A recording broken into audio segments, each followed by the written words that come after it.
నమస్తే. This is Shaurya. Welcome to our channel. మరి ప్రస్తుతం చూసుకుంటే ఏపీలో లిక్కర్ స్కామ్‌కి సంబంధించి, అలాగే కల్తీ లిక్కర్ మద్యం తయారీకి సంబంధించి గూడా అనేక ఆరోపణలు వైఎస్ఆర్‌సీపీ పార్టీ మీద వస్తూ ఉన్నాయి. అందులో ఉన్న వ్యక్తులే దీనికి వెనక కీలకంగా ఉండి నడిపించారు అని జెప్పేసి వార్తలు వినిపిస్తూ ఉన్నాయి. మరి టీడీపీ గూడా ఒక ఛాలెంజ్ చేస్తూ ఉంది.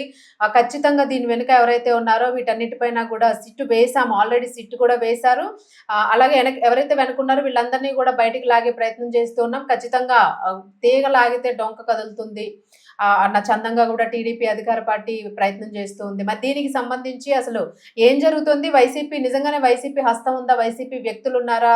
తాజాగా రిలీజ్ అయిన ఆ వీడియోకి సంబంధించి అసలు ఎంతవరకు నిజానిజాలు ఇవన్నీ కూడా మనతో పాటు క్లియర్ డీటెయిల్స్ ఇవ్వడానికి రేగిడి లక్ష్మణరావు గారున్నారు. వైఎస్ఆర్‌సీపీ నాయకులు. మరి వారితో మాట్లాడేద్దాం. నమస్తే సార్.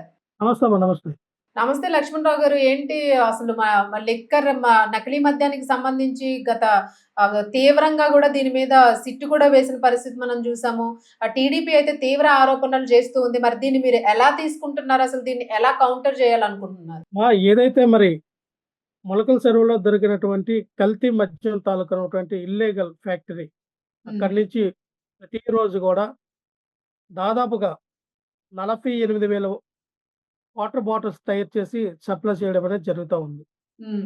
దీన్ని ఆ రోజున ఎవరైతే ఆహ్, ఈ నెల 6 తారీఖున సారీ 3 తారీఖున ఈ నెల 3 తారీఖున జరిగినటువంటి ఈ రైడ్‌లో హ్మ్. అక్కడ ఉన్నటువంటి ప్రొహిబిషన్ అధికారి గాని, ఎక్సైజ్ శాఖ వారు గాని, అక్కడ కల్తీ మద్యం జరుగుతా ఉందని వాళ్ళకి ఇన్ఫర్మేషన్ వస్తే వాళ్ళు పట్టుకున్నప్పుడు ఏం మాట్లాడారంటే, గత ఈ ఈ జూన్ 15 నుంచి వీళ్ళు తయారు చేస్తా ఉన్నారని చెప్పి హ్మ్. అప్పుడున్నటువంటి అధికారులు మాట్లాడడం జరిగింది. అంటే అప్పటికప్పుడు తప్పించుకునే విధానం కనబడుతోంది.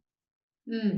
సంవత్సరాల కాలం పట్టు అంటే ఈ సంవత్సరాల కాలం పట్టు జరుగుతున్నటువంటి మద్యం కల్తీ ఏదైతే ఉందో దాన్ని అక్కడికి బ్రేక్ చేయాలన్న ఒక ఆలోచన విధానంతో అప్పటికప్పుడు మాట్లాడే విధానం మనం చూస్తాం. హ్మ్. దాన్ని ఈ రోజున ఏదైతే ఇది రాష్ట్ర వ్యాప్తంగా బూమరాంగ్ అయిందో, హ్మ్. కూటమి ప్రభుత్వం మీద చెడ్డ పేరొస్తా ఉంది. వాళ్ళకి పెద్దగా డ్యామేజ్ జరుగుతా ఉందన్న ఆలోచన విధానంతో, మరి ఇది వైఎస్ఆర్ పార్టీ వైపు, అలాగే జోగి రమేష్ వైపు టర్న్ చేయడం జరిగింది. ఎందుకు టర్న్ చేశారంటే, హ్మ్. ఇదే జోగి రమేష్ గారు ఇబ్రహీంపట్నంలో ఉన్నటువంటి అక్కడ తయారు చేస్తున్నటువంటి కుటీర పరిశ్రమ ఏదైతే ఈ కల్తీ మద్యం తయారు చేస్తున్నట్టు కుటీర పరిశ్రమ దగ్గరికెళ్ళి దాదాపుగా 190 క్యానుల క్యార్మల్ స్పిరిట్ ఉన్నటువంటి క్యానులు 22,000 వాటర్ బాటిల్స్‌కి ఖాళీ బాటిల్స్ ఏవైతున్నాయో అవి మూతలు, లేబుల్స్ అన్నీ గూడా అక్కడ కనబడినాయి. పాయింట్ టు హ్మ్. పాయింట్ అనేది చూపిచ్చారు రాష్ట్ర ప్రజలకి.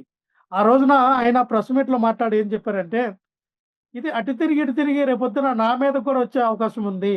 ఎందుకంటే ఎవరు? మైలవరం నియోజకవర్గానికి ఆయన ఎమ్మెల్యేగా పోటీ చేసిన అభ్యర్థి. ఈ ఇబ్రహీంపట్నం అనేది మైలవరం నియోజకవర్గానికి సంబంధించినటువంటి హ్మ్. కాన్స్టిట్యూన్సీలో ఒక భాగంగా ఉంది గాబట్టి రేపు చంద్రబాబు నాయుడు గారు అటు ఇటు చూసి నేనే ఇందులో భాగస్వామ్యంగా ఉన్నానని చెప్తారా అని చెప్పి ఆయన ప్రెస్ మీట్‌లో చెప్పడం జరిగింది. ఎవరు? జోగి దాన్ని రమేష్ గారు అనువుగా చెప్పారా? ఈళ్ళేం చేశారంటే దాన్ని ఈళ్ళు అనువుగా ఏం చేశారంటే చంద్రబాబు నాయుడు గారు ఏదైతే మొన్న ఒక వీడియో రిలీజ్ అయిందో 13 తారీఖున, ఆ హ్మ్. వీడియో రిలీజ్ అవ్వకముందు 12 తారీఖున ఏమని చెప్పారు ప్రెస్ మీట్‌లో చంద్రబాబు నాయుడు గారు, "దీని వెనకాతల ఎవరెవరు ఉన్నారో మాకు తెలుసు. హ్మ్. వాళ్ళు బయట పడితే చాలు విస్తుపోయే నిజాలు బయటకొస్తాయని" చెప్పి ఆయన మాట్లాడడం జరిగింది. అంటే ముందుగానే ఒక ప్రీ ప్లాన్డ్‌గా జోగి రమేష్ గారిని ఇరికించాలని ఒక కుట్ర పన్నారు. హ్మ్. కథ, స్క్రీన్ ప్లే, డైరెక్షన్ మొత్తం గూడా చంద్రబాబు నాయుడు గారు, నారా లోకేష్ గారి డైరెక్షన్‌లో జరిగింది. హ్మ్. ఇక్కడ ఎందుకంటే ఆల్రెడీ ఆయన మాట్లాడారు కాబట్టి ఆయన వైపు టర్న్ చేయాలని. కానీ ఇక్కడ గమ్మత్తైన విషయం ఏంటంటే, ఎవరైతే ఈ ఏ1గా ఉన్నటువంటి జనార్దన్ అన్న వ్యక్తి, హ్మ్. ఆయన 6వ తారీఖున ఆఫ్రికాలో ఉంటుండగా ఒక వీడియో రిలీజ్ చేశారు. ఏదైతే ఆంధ్రప్రదేశ్ రాష్ట్రంలో కల్తీ మద్యంపై దు దుమారం రేగుతా ఉందో, ఈ యొక్క దుమారంలో ఆంధ్రప్రదేశ్ రాష్ట్ర గవర్నమెంట్‌కి ఎటువంటి సంబంధం లేదు. హ్మ్. ఎవరికీ ఎటువంటి సంబంధం లేదని చెప్పి, నేను ఇండియా వచ్చిన తర్వాత నిజాలేంటనేది బయటికి చెప్తానన్నాడు. మరి ఆ హ్మ్. రోజున జోగి రమేష్ పేరెందుకు చెప్పలా? ఆ రోజు జోగి రమేష్ పేరు చెప్పాలి కదా! ఆ వీడియోలో. హ్మ్. మాట్లాడినప్పుడు జోగి రమేష్ గారికి సంబంధం ఉంది. జోగి రమేష్ గారు చెప్తేనే నేను చేశాను. జోగి రమేష్ గారు నాకు 3,00,00,000 ఆఫర్ చేశారు. జోగి రమేష్ గారు 5,00,00,000 పెట్టి ఈ కుటీర పరిశ్రమ ఏర్పాటు చేయడానికి కావాల్సినటువంటి ముడి సరుకుని కావాల్సినటువంటి కంపెనీ మెటీరియల్స్ అంతా కూడా ఆఫ్రికా నుంచి తీసుకొచ్చారని చెప్పి ఆ రోజున మీరు ఎందుకు చెప్పలేదు? 13 తారీఖున ఒక వీడియో వస్తదండి. 13 తారీఖున ఏ రకంగా వచ్చిందంటే వీడియో, ఈ నెల 13 తారీఖున అవును. ఆయన ఆఫ్రికా నుంచి వచ్చాడు. ఆఫ్రికా నుంచి ఒక బిజినెస్ మ్యాను, లేదా ఒక క్యాపిటలిస్టు, లేదా ఒక పారిశ్రామికవేత్త ఎంత హుందాతనంగా వస్తాడో అంత హుందాతనంగా వచ్చాం. ఇంకా మనం ఇంకా మొరటుగా చెప్పాలంటే, శోభనానికి రెడీ అయినటువంటి ఒక పెళ్ళికొడుకు శోభనం గదికెళ్ళేటప్పుడు ఎంత సంతోషంగా ఎళ్తాడో, అంత సంతోషంగా జైల్లోకి వెళ్ళడానికి ఆరాటపడి, తపన పడినటువంటి జనార్దన్ రావు మొహంలో మనం చాలా చూడొచ్చు. ఆ రోజున తన లాయర్ ఏమన్నాడు, "మా క్లయింట్ మీద గాని ఎటువంటి దెబ్బ గాని, ఎటువంటి గీత గాని పడితే మేము ఒప్పుకోమని" తన పక్కనున్నటువంటి లాయర్ కూడా చెప్పారు. అలాగే ఆయన ఏ షర్ట్ యేసుకున్న షర్ట్ అయితే ఆయన అరెస్ట్ చేశారో, అదే షర్ట్‌తో ఒక వీడియో క్లిప్పింగ్ అనేది బయటకు వదిలారు. సుమారు 9 నిమిషాలు ఉన్నటువంటి వీడియో. అంటే జ్యుడిషియల్ కస్టడీలో ఉన్నటువంటి ఒక వ్యక్తిని ఎవరు పర్మిషన్ తీసుకొని మీరు ఆ వీడియో తీశారు? యాక్చువల్‌గా జ్యుడిషియల్ కస్టడీలో ఉన్నటువంటి వ్యక్తి ఆయన్ని ఇంట్రాగేషన్ చేయాలంటే పోలీసు వారైనా ఎవరైనా సరే, ఇన్వెస్టిగేషన్ ఆఫీసర్లు ఎవరైనా సరే, కోర్టు వారి యొక్క పర్మిషన్ తీసుకొని మాత్రమే ఇన్వెస్టిగేషన్ మీరు చేయాలి. సొంత ప్రయత్నాలు ఎవరు చేయవసరం లేదు. చేయడానికి కూడా లేదు. కానీ మీరు చేశారు. మళ్ళా ఆ వీడియో బయటకు వదిలారు. అంటే సిట్ అధికారులు నిజంగానే ఇంట్రాగేషన్ చేస్తే, ఆ వీడియో బయటకు వదలడానికి రూల్ లేదండి. వదలకూడదు. ఎందుకంటే సాక్ష్యాధారాలు తారుమారవుతాయి కాబట్టి. సాక్ష్యాధారాలు తారుమారవుతాయి కాబట్టి, అటువంటి వీడియో ఎప్పుడు కూడా పబ్లిక్‌గా బయటకు వదలకూడదు. సరే ఈ వీడియో ఎవరికి వదిలారు? ఐటీడీపీ ఏమన్నా వదిలిందా? లేదా టీవీ5, ఈనాడు, మహాన్యూస్‌లో ఏమన్నా వీళ్ళు రిలీజ్ చేశారా? అసలు ఆ వీడియోని తీసుకొచ్చిన వ్యక్తి ఎవరు? ఎవరు పబ్లిక్‌కి తెలిసేలాగా చేశారు అనే విషయం కూడా కోణంలో దర్యాప్తు చేయాలి. ఇక్కడ మేము మీరు ఏమంటున్నామంటమ్మా, ఒకసారి లక్ష్మణరావు గారు ఒకసారి ఆ వీడియో ఏమైనా చూపించగలుగుతారా మీరు మొన్న ఆయన మాట్లాడింది? క్రిస్టల్ క్లియర్‌గా మనకు అర్థమవుతుందంటే, హ్మ్. పకడ్బందీగా హ్మ్. కూటమి ప్రభుత్వానికి వచ్చేటువంటి ఈ డ్యామేజ్‌ని కంట్రోల్ చేయడానికి హ్మ్. వైఎస్ఆర్ పార్టీ నాయకుల మీద తోసేస్తే ఏది అవుతదనుకున్నారో ఆళ్ళు చాలా తప్పుగా దొరికిపోయారు. మరి ఎందుకు సిట్ దొరికిపోయారని వేశారు చెప్తా గదా ఉన్నాను. సార్! సిట్ అంటే అంత ఈజీగా వాళ్ళ మీద వాళ్ళేసుకుంటే అది ప్రమాదం గదా! సిట్ అంటే అంత ఈజీగా ఏదో ఇద్దరు పోలీసులెళ్లారు, ఎంక్వైరీ చేశారు అన్నది కాదు కదా! అమ్మ ఒక్క నిమిషం అమ్మ.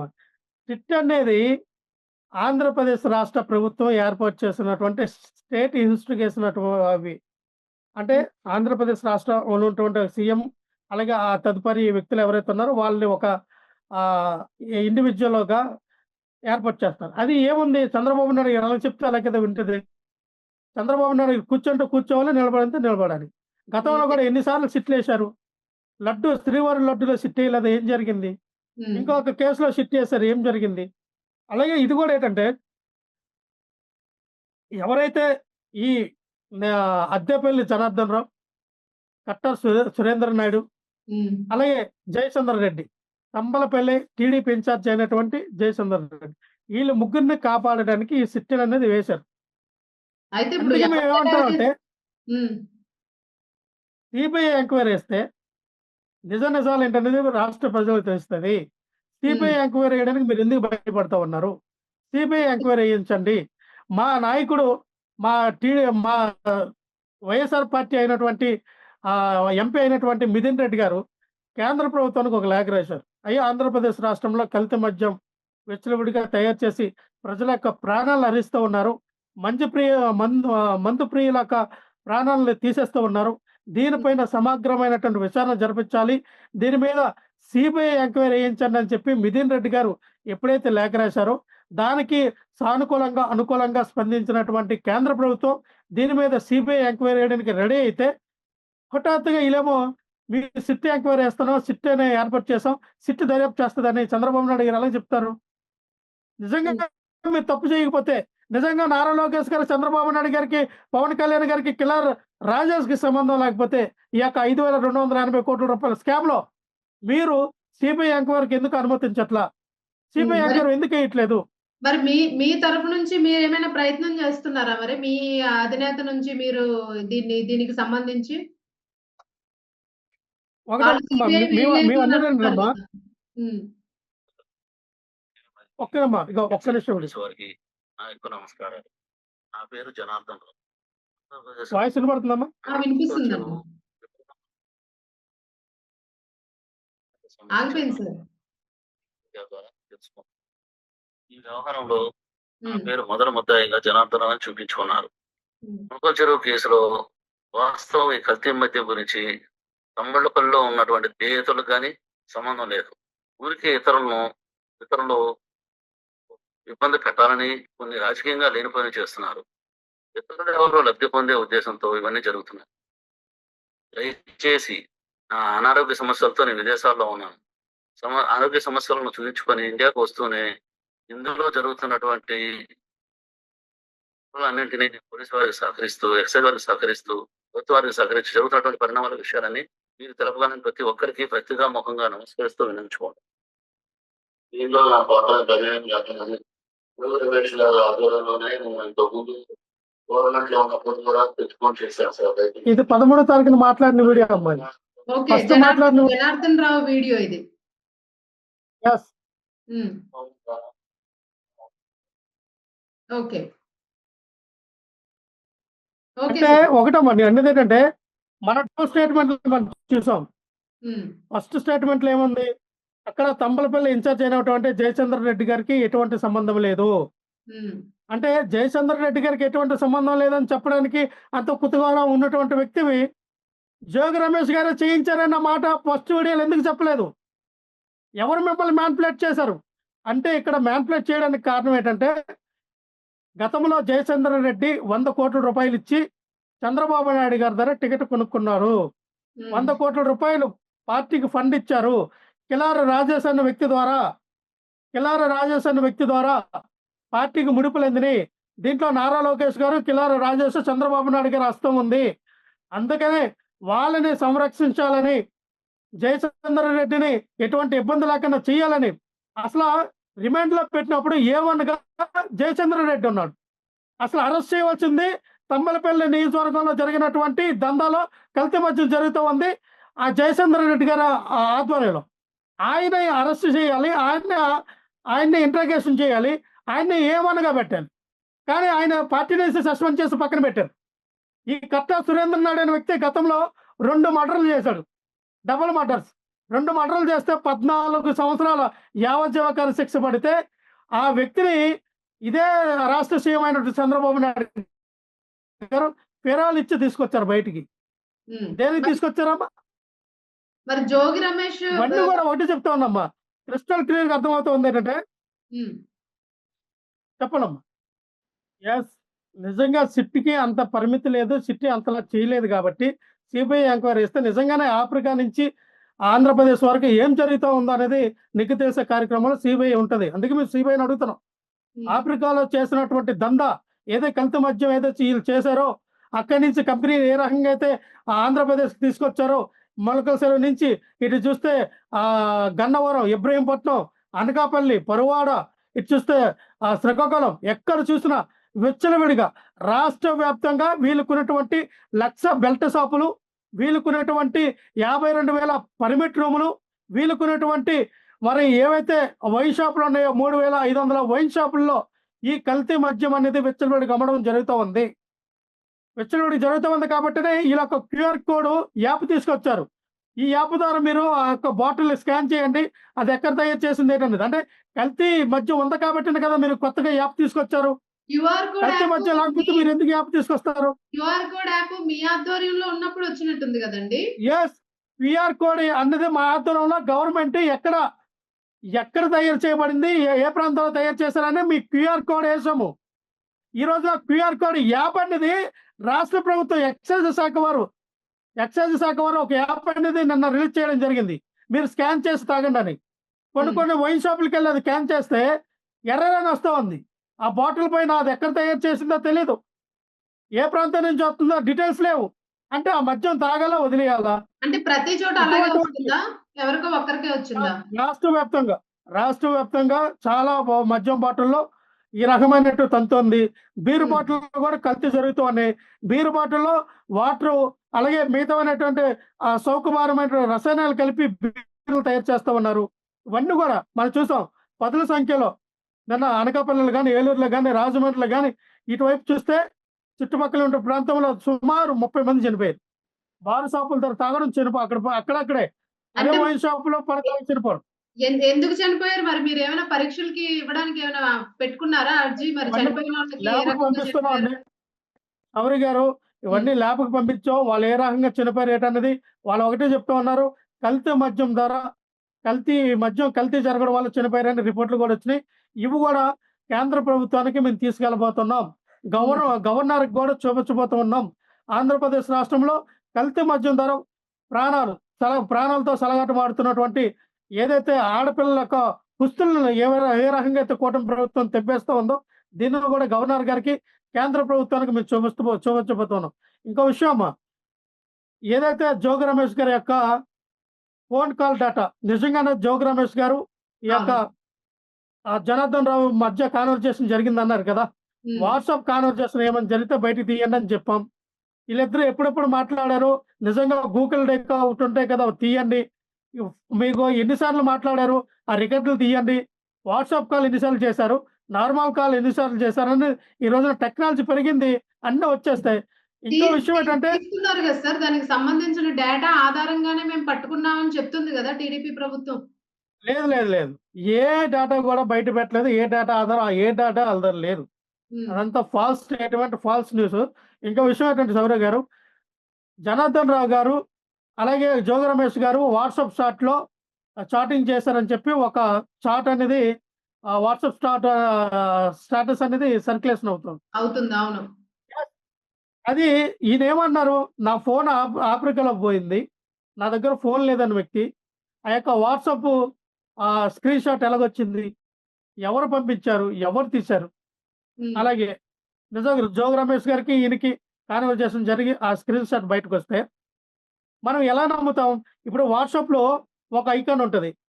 ఒక డీపీ చంద్రబాబు నాయుడు గారి ఫోటో పెట్టుకొని, ఆంధ్రప్రదేశ్ రాష్ట్ర సీఎం అని పేరు రాసి, ఆయనకొక మెసేజ్ పెట్టి, ఇగో నేను ఆ సీఎం గారికి ఆ మెసేజ్ పెట్టానంటే నమ్మేస్తారా? పవన్ కళ్యాణ్ గారి ఫోటో పెట్టి, పవన్ కళ్యాణ్ గారు నాతో చాటింగ్ చేశారని నమ్మేస్తారా? హ్మ్. నారా లోకేష్ గారి ఫోటో పెట్టి, నారా లోకేష్ గారు నాతో చాటింగ్ చేశారని నమ్మేస్తారా? హ్మ్. ఎలాగవుతది? మనం ఎలాగ దీన్ని నిర్ధారణ చేయగలం? అంటే ఇంకో దీని విషయం వెనుక ఏంటంటమ్మా, అదే సార్. అంటే ఇప్పుడు మీ హయాంలో ఉన్నప్పుడే దీనికి మొత్తం మూలాలన్నీ ఉన్నాయి. కల్తీ లిక్కర్‌కి సంబంధించి మొత్తం వైసీపీ హయాంలోనే మూలాలున్నాయి. అప్పటి నుంచి గూడా మేము చేస్తూ ఉన్నాము. దీనికి ప్రోద్బలించింది మొత్తం జోగి రమేషే అని జెప్పేసి ఏదైతే ఇప్పుడు జనార్దన్ రావు వాంగ్మూలం ఇచ్చి వీడియో రిలీజ్ చేశారో, సో అదంతా గూడా ఫాల్స్ అంటారు మీరు. మొత్తం ఇదంతా డ్రామానే అంటారు. ఇదంతా టీడీపీ వారు ఆడిస్తున్నటువంటి నారావారి నాటు సరుకు ఏదైతే ఈ యొక్క నకిలీ మద్యం ఏదైతే దొరికిందో, దీన్ని కప్పిపుచ్చుకోవడానికి ఆడినటువంటి కొత్త డ్రామా. అంతే తప్ప ఇందులో ఎటువంటి నిజాలు లేవు. నిజాలు తెలియాలంటే సీబీఐ ఎంక్వైరీ ఎయ్యండి. లేదు ఎవరైతే దోషులని రక్షించాలి అనే ఆలోచన విధానంలో మీకుంది కాబట్టి సిట్టు విచారణ వేశారు. నిజంగా నిర్దోషులు ఎవరు, దోషులు ఎవరో తెలియాలంటే సీబీఐ సీబీఐ ఎంక్వైరీ ద్వారానే తెలుస్తది. హ్మ్. కానీ ఒకటి మాత్రం నిజమబ్బా ఇక్కడ శౌర్య గారు, ఆంధ్రప్రదేశ్ రాష్ట్రంలో కల్తీ మద్యం తయారైంది వాస్తవం. 5,280,00,00,000 చంద్రబాబు నాయుడు గారు, కిల్లారి రాజేష్, నారా లోకేష్ గారి అకౌంట్‌లోకెళ్ళాయనేది వాస్తవం. మీరు ఇది చూపిస్తారా? గత వాస్తవం అంటే దానికి ఎవిడెన్స్ సంవత్సరాల ఉండాలి గదా! జరిగిందనేది వాస్తవం. ఇది క్రిస్టల్ వాస్తవం అంటే కనబడుతుంది కదా! అకౌంట్‌లోకెళ్ళిందన్నది ఎవిడెన్స్ ఉండాలి కదా! ఇప్పుడు వాళ్ళ దగ్గర ఎవిడెన్స్ లేదని మీరెలా ఇవన్నీ వస్తాయి. కొట్టేస్తున్నారు? అందుకే సీబీఐ ఎంక్వైరీ ఏస్తే ఈ 5,280,00,00,000 నారా లోకేష్ గారి అకౌంట్‌లోకి ఎలాగాయి? ఎళ్ళినియి? మనీ ట్రైల్ ఎలా జరిగింది? ఇక్కడ హవాలా ద్వారా ఎలాగెళ్ళినియి? అసల ఈ యొక్క అకౌంట్‌కి స సమ సంబంధించిన వ్యక్తి కిలారి రాజేష్ ఇందులో ముఖ్య పాత్రగా ఏంటి అనేది తెలియాలంటే సీబీఐ ఎంక్వైరీ చేయాలి. అందుకే ఈళ్ళు మీరే మీరే ముగ్గురు దెయ్యాలు ఆధారంతో ఉన్నారు కదా! మీరే ఆధారంతో ఆరోపిస్తున్నారు. ఇప్పుడు వాళ్ళు ఆరోపణనే అనుకుంటున్నాం అనుకోండి మనం. ఇప్పుడు వాళ్ళే మొత్తం స్కెచ్ చేసారు. ఇదంతా ప్లాన్ చేసారని అంటున్నారు మీరు. మరి మీరు ఏ ఆధారంతోని ఈ మనీ మొత్తము వాళ్ళ సింపులమ్మా. అకౌంట్స్‌లోకెళ్ళింది అని చెప్తున్నారు. మీ దగ్గర ఏదైనా ఎవిడెన్స్ సింపులమ్మా. ఉందా అంటున్నాను. సింపులమ్మా. హ్మ్. ఇంత పెద్ద మొత్తంలో రూ. 5,280,00,00,000 సంపాదించగలనటువంటి ఒకటిన్నర సంవత్సరాల కాలంలో చేసినటువంటి వ్యాపారం హ్మ్. ఒక సాదా సీదా ఇన్‌చార్జ్ గాని, ఒక ఎమ్మెల్యే గాని చేయలేరు. హ్మ్. 175 నియోజకవర్గాల్లో ఈ యొక్క వ్యాపారం జరుగుతా ఉంది. వాళ్ళ కమిషన్ రూపంలో స్థానిక ఎమ్మెల్యేకి వాటా ఎళ్తుంది. మంత్రులకి వాటా ఎళ్తా ఉన్నాయి. అలాగే పెద్ద తరహా ఉన్నటువంటి పెద్ద తలకాయ్ కిలారు రాజేష్, నారా లోకేష్, చంద్రబాబు నాయుడు రాజధానిలో జరుగుతున్నట్టు ఈ కల్తీ మద్యం జరిగిన ప్రతి ప్రూఫ్ కూడా ఉంది. అవన్నీ బయటకొస్తాయి. ఏది రైట్. కూడా వేగ్గా మాట్లాడడం కాదు. ఇంకో విషయం ఏంటంటే శౌర్య గారు, ఖచ్చితంగా ఈ యొక్క కల్తీ మద్యాన్ని మేము రాష్ట్ర ప్రజలకి ఇన్ని సంవత్సరాలు ఏ రకంగా అయితే మేము సప్లై చేశామో దాన్ని అరికడతామని ఎక్కడ ప్రకటన చేయట్లా రాష్ట్ర ప్రభుత్వం. దాని మీద ఇంతవరకు చర్యలు తీసుకోవాలా. ఎక్కడ కూడా ఆ యొక్క మద్యం క్వాలిటీని ప్రమాణానికి చేసి కొలతలు ఇంతవరకు క్వాలిటీని పరీక్షించే ఎగ్జామ్స్ జరగట్లా. హ్మ్. ప్రతి ఒక్క వైన్ షాప్‌కెళ్ళి నిజంగా ఇది మంచి మద్యమా, కల్తీ మద్యమా అని మీరు పరీక్షించాలి కదా! ఎక్సైజ్ శాఖ వారు గాని, ప్రొహిబిషన్ శాఖ గారు గాని ఎళ్లి మీరు ఎందుకు రైడ్ చేయట్లా? హ్మ్. నిజంగా ఏపీ బెవరేజ్ కార్పొరేషన్ నుంచి ఒక్కొక్క వైన్ షాపు ఎంత మేరకు ఈ యొక్క మెటీరియల్ కొన్నది, ఎన్ని కేసులు బీర్లు కొన్నది, ఎన్ని కోట్ల వాటర్ బాటిల్ కొన్నదన్న లిస్ట్ తీయమని చెప్పండి. క్లియర్ కనబడుతుంది కదా! అంతేగాని రైట్. జోగి రమేష్ గారి మీద ఈ రకమంటూ వైఎస్ఆర్ పార్టీ మీద వేయడం అనేది మానుకోవాలి. మరి ఆయన జోగి ఇంకా రమేష్ స్పందించలేదెందుకు సార్ జోగి రమేష్ గారు? జోగి రమేష్ గారు ప్రెస్ మీట్ పెట్టారమ్మా. ప్రెస్ మీట్ పెట్టి మాట్లాడారు. హ్మ్. ఏదైతే ఆ రోజు వీడియో రిలీజ్ అయిందో ఆ రోజు రాత్రి 8 గంటలకు ఆయన స్పందించారు. ఇది చంద్రబాబు నాయుడు గారు ఆడుతున్నటువంటి డ్రామా. చంద్రబాబు నాయుడు గారు చేస్తున్న కుట్ర. నా అవును. మీద ఏ రకంగా అయితే ఆయన నన్ను హింసించాలని చూస్తూ ఉన్నాడో, ఆ రకంగా ఆయన హింసించాలని ఒక కంకణం కట్టుకున్నాడు తప్ప, ఈ దానికి నాకు ఎటువంటి ఆహ్, సంబంధం లేదు. అవసరమైతే లైట్ డిటెక్టర్‌కి నేను సహకరిస్తాను. సత్య శోధనకి నేను రెడీగా ఉన్నాను. చంద్రబాబు నాయుడు గారు సత్య శోధన చేయడానికి నారా లోకేష్ గారు, చంద్రబాబు నాయుడు గారు, కిలార్ రాజేష్ మీరు రండి. నేను మీకు లైట్ డిటెక్టర్ పెట్టండి. నాకు లైట్ డిటెక్టర్ పెట్టండి. ఎవరు తప్పు చేశారో, ఎవరు అబద్ధాలు ఆడుతూ ఉన్నారో, ఎవరు నిజాలు చెప్తూ ఉన్నారో తెలుస్తది కాబట్టి ఖచ్చితంగా నేను రెడీగా ఉన్నాను రండి పెట్టండి అని చెప్తూ ఉన్నాడు కదా ఆయన. హ్మ్. లైట్ డిటెక్టర్‌కి ఎందుకు మీరు ఆలోచిస్తూ ఉన్నారు చంద్రబాబు నాయుడు గారు, నారా లోకేష్ గారు? హ్మ్. రైట్. మొత్తానికి లక్ష్మీనారాయణ గారు మీరు చెప్పేది మీ పార్టీ వైసీపీ తరపు నుంచి మీరు చెప్పే విషయం అయితే ఇదంతా కూడా పెద్ద కుట్ర జరుగుతోంది. మిమ్మల్ని ఎదుర్కోలేక వీళ్ళందరూ కూడా ఇప్పటి నుంచే ప్లాన్ చేస్తున్నారు. సో, ఖచ్చితంగా సీబీఐ ఎంక్వైరీ అయితే వేయాల్సిందే అని చెప్పేసి మీ డిమాండ్. ఖచ్చితంగా సిబిఐ ఎంక్వైరీ ఇస్తే గాని నిజ రైట్. నిజాలేంటనేది తెలియదమ్మా. అవునండి. అవును. సీబీఐ ఎంక్వైరీ అయితే చేయాల్సి ఉంటుందని అంటున్నారు. సో, చూద్దాం మరి దీనికి సంబంధించి టీడీపీ ఎలా రియాక్ట్ అవుతుంది? మరి సిట్‌లోనే ఏమైనా ఆధారాలొస్తే దాని ప్రకారం ఏదైనా ముందుకు వెళ్తారా? లేకపోతే మీరు మీ డిమాండ్ ప్రకారం సీబీఐ వేస్తారా? ఇవన్నీ ఎంతవరకు వెళ్తాయన్నదైతే కొంచెం ప్రజలకు కూడా కొంచెం ఇదంతా ఇరకాటంగా ఉంది. వాళ్ళకి కూడా అర్థం కాని పరిస్థితిలో ఉంది. సో, చూద్దామండి. మీరెలాంటి వైసీపీ ఎలాంటి స్టెప్స్ తీసుకోబోతోంది అన్నదైతే చూడాల్సి